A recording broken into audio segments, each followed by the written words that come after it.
So a lot of people think that because Trump is friends with Epstein, who was a pedophile, that means that Trump is automatically also a pedophile, or that he was complicit or even knew anything was going on. And then other people think that because he's not releasing the files, then that must mean that he is in the files, hence he is a pedophile. And while I think it always makes sense to keep asking questions and to be suspicious of anyone that could be remotely involved in anything, I don't think it makes sense to just assume that he's a pedophile, and here's why. The first thing is, like, people have friends or keep friends at different distances, at different circles, different levels of proximity to you. You can have friends you barely talk to, you can have friends you talk to once a month, once a year, once every couple weeks, or you can have friends you talk to every day. You could be close friends with someone, or you could be distant friends with someone. The friends you have on your closest inner circle are completely different than the friends you have on your outer circle. And even with your best friends, even with family actually, there's things we don't know about each other and maybe never will. You can be the closest of the closest friends with someone and they could still be doing things that you would never even imagine. So to me, it never made sense that if someone was discovered to be a criminal and you were at some point friends with them prior, that would also make you a criminal too. That doesn't make any sense to me. If that was the case, then by domino effect, the entire world would be in jail because everyone would be a friend of a criminal, and then that would make them a criminal, and then, their friends of friends would also, by domino effect, be a criminal, which is totally crazy. But, maybe you think it only goes one domino deep. Maybe you're like, oh, it's only the immediate friends of the criminal. But it also makes no sense because just like how I explained, like, just because you're friends with someone doesn't mean that you have like a 24/7 surveillance camera or would know like what the fuck they're doing at all hours of the day, every single day. And because Trump was a successful businessman, I imagine he was very friendly with everyone. He always tried to keep open avenues of contact and have as much contacts as friends as possible because it would turn out to be mutually beneficial. The bigger the network of friends that someone has, the more amount of opportunities that rise that you become aware of. So I don't doubt that Trump had tons of friends, and I don't doubt that Trump was friends with Epstein. But I also don't doubt that in his lifetime, Trump was friends with tens of thousands of people. And I don't think Trump was any type of close friends with Epstein, because if he was, we would see more than like 2 pictures of them together. We would see like hundreds of pictures. So the way it makes sense to me is that Trump was either semi-distant or distant friends with Epstein for some period of time. So I think this decreases the chances that he was a pedophile or that he knew anything or was complicit, because I do think that the closer you are to someone, the higher the chances of that of the crimes that they were committing. Like I said, it doesn't mean that anyone close to someone automatically knows of everything you do, but there's, some sort of higher chance that you do know. Because the closer friends you are, the more time you share together, the more things you talk about. But like I said, I think both these guys had, like tens of thousands of friends, and I don't think them together were any type of close friends at all. I think they were probably distant friends, or maybe semi-distant or whatever. The other thing is that pretty much everyone, the entire world, wants the Epstein files released and made available in full to the public. And there's been a lot of bits of audios of people saying like, oh, Trump says like the Epstein files are a hoax or this and that, but before you didn't say they were a hoax. And then we look at the FBI director, there's like some type of contradiction, seeming contradictions there about them first wanting to release the files during their campaign and everything, and then afterwards them kind of like taking it back and saying like, oh, actually we can't release them, or we don't want to release them, or there's nothing to release. So I think before we get into this, I think we have to clear up something that I think is kind of disingenuous, and I think we'll get to disingenuity later on, but there's like this distinction between the Epstein files, the Epstein lists, and then the pedophiles themselves. 100% of the pedophiles are pedophiles, but not 100% of the people on the Epstein list are pedophiles. And I believe the Epstein list is the list of people that flew to the island, right? But then the Epstein files are a completely different thing than the Epstein list. You would assume that the people that flew to the island, aka the Epstein list, that a good chunk of those are pedophiles. I don't know what percent, but for the sake of argument, let's say 85% of them were pedophiles, and then the other 15% didn't even know what was going on. They showed up to the island, they were like, what the fuck, if they were shown the horrible stuff that was happening, and then they just kind of like, didn't want anything to do with that, and ran away. And by ran away, I just mean like they didn't interact and they just went back as soon as they could. But we could safely assume a large chunk of people going to the Epstein Island, aka the Epstein list, would be pedophiles, and that they would know about this stuff. But then let's look at the Epstein files. The Epstein files, from my understanding, is just all the files of the investigation that they conducted on Epstein. This included not only Epstein himself and any clear conclusion, but it also included any type of lead and suspicions that they had. So, of course, they investigated like probably anyone that Epstein like was ever friends with, or even acquaintances, or anyone that ever like had anything to do with Epstein at any point in time. Epstein must have had tens of thousands of friends and however many acquaintances, and they probably interviewed a good chunk of those. In other words, they have to be suspicious of every single friend, no matter how distant, and a bunch of his acquaintances. So the Epstein files must be filled with these names. But does that mean that all or even a majority of those names would be pedophiles as well? That participating in those horrible things in the island? I don't think so. I think it would be maybe like 5 to 10% of the names in the files. And like I said, it kind of like levels down, like 100% of pedophiles are pedophiles, and then like from the people that flew to the island, aka the Epstein list, you would say maybe like 85% of them are pedophiles or something like that. And then from the people in the files, since there's so many fucking names, you would assume that it's maybe like 5 to 10% of the names are actual pedophiles. And since they investigated every of his friends, I'm sure Trump's name shows up there. So I don't believe that Trump is a pedo or was a pedo or anything, but I do believe that his name shows up in the files, but not as a pedo, just as one of the many people they suspected and interviewed and were part of the investigation, which would be the overwhelming majority of people that they suspected and interviewed and investigated. Okay, so now your next question might be, well, if Trump is just innocent, why don't they just release the files? And that's a really good question. And I think my answer to that is disingenuity.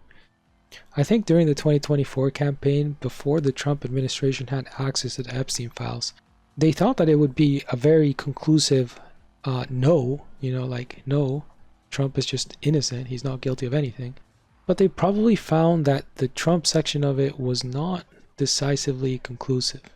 In other words, when Trump was mentioned in the files, it didn't say, oh, we found that this guy's 100% innocent, but they said, we don't know.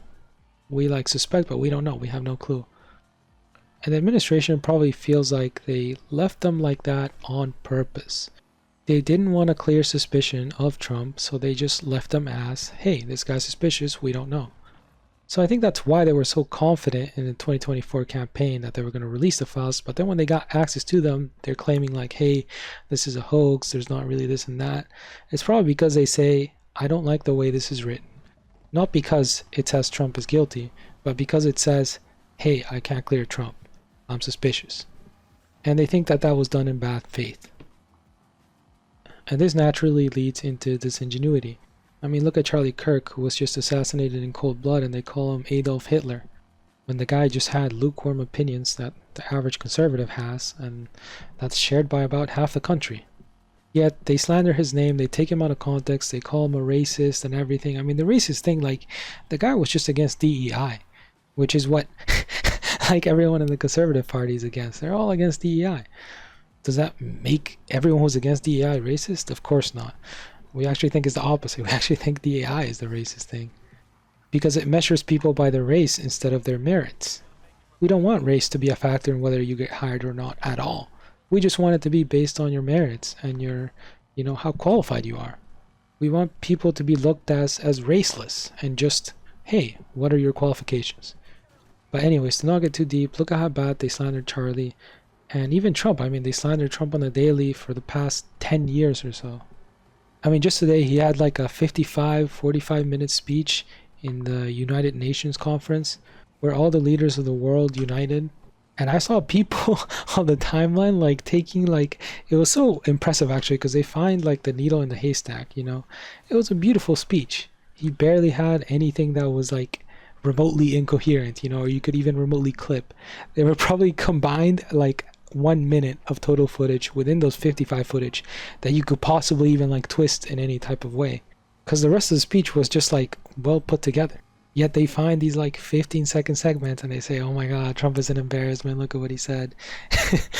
And it's like they're just completely taking what he says, twisting it, slandering, saying that he said something that he didn't say, or saying that he's an embarrassment to the country for making like a tiny joke and a total of like 0.5% of the entire speech. And so the connection here that I want to make is that people would make any tiny connection that even just saying Trump is in the files, aka Trump was interrogated at some point as part of the investigation, people would take that and they would twist it as being Trump is guilty of being a pedophile. Or Trump knew that Epstein was a pedophile and he didn't say anything, therefore he was complicit. Which, like I said, the fact that he's in the files doesn't confirm anything of him being a pedophile or being complicit. It just means he was part of the investigation. But I think people on the left would immediately just take that little bit, just those, 4 words, Trump is in the files, and they would use that to say Trump is a pedophile. And they would say this every single day for the rest of eternity. And they would say this lie until it becomes a truth, because when you say a lie enough, people start to believe it as if it's fact, as if it's the truth. And they wouldn't just twist this in a lie, saying that he's a pedophile just because his name shows up in the files. But they would do everything possible to start riots and to start any type of like law passing Congress, whatever it would be. They would make it as difficult as possible just by saying Trump is a pedophile. Trump can't be in power, and it would make getting anything done with the administration very, very difficult. If they could take one little thing, just the fact that Trump is part of that investigation, aka Trump is in the files, they would say, oh, that means he's a pedophile. That means he was guilty. When that's probably not the case at all. Because like I said, just because his name shows up there doesn't mean that he's guilty of anything. He could be the most innocent saint in the world, which he's not a saint, but I'm just saying you could be the most innocent person in the world and still be part of an investigation just because you knew someone that turned out to be a bad person. So the way I see it, the administration has 3 options. Don't release the files and deal with nasty rumors, or you release the files, and even if Trump is innocent in the files, people would use the fact that he's in the files to say that he's guilty, and all types of chaos would ensue on the streets and in any type of government building.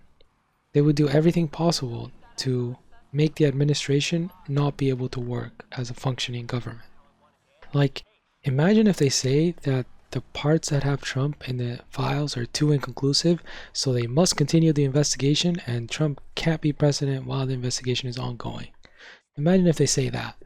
And then, of course, the investigation takes multiple years, and so Trump can't be president for multiple years, aka he just won't be president again, even if he's completely innocent. So, I think that's why they're not releasing the files. They don't want to deal with the insane amount of chaos that they know would come up just from Trump being in the files. Of course, I think there's a chance that he could be a pedophile, but I think the chances, for me in my head, it's like 0.0001% or whatever, you know? Like, I think the chance of Trump being a pedophile is the chance that anyone in the world is a pedophile.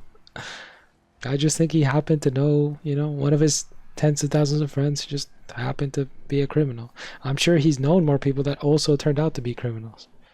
That's just the nature of having a network of friends or acquaintances or, people you keep open connections with. You're eventually gonna know someone that turns out to be a criminal. So I don't think they're not releasing the files because the files say that Trump is guilty. But they're not releasing the files because they know that even if the files don't say that Trump is guilty, people would spin any type of mention of Trump being in the files as if he was guilty, even if he's not. Even if the files say that he's innocent, or whether the files just don't say that he's guilty. So releasing the files would open up a line of attack that they have no reason to open that would make the administration's work, their governing, impossible. Because as we all know, people are disingenuous, especially the media. but also people that just hate you beforehand. They will use any little thing that they get, like I said with the UN speech that Trump just had, or with Charlie Kirk. They will take any little thing that you say and they will just spin it into a lie. So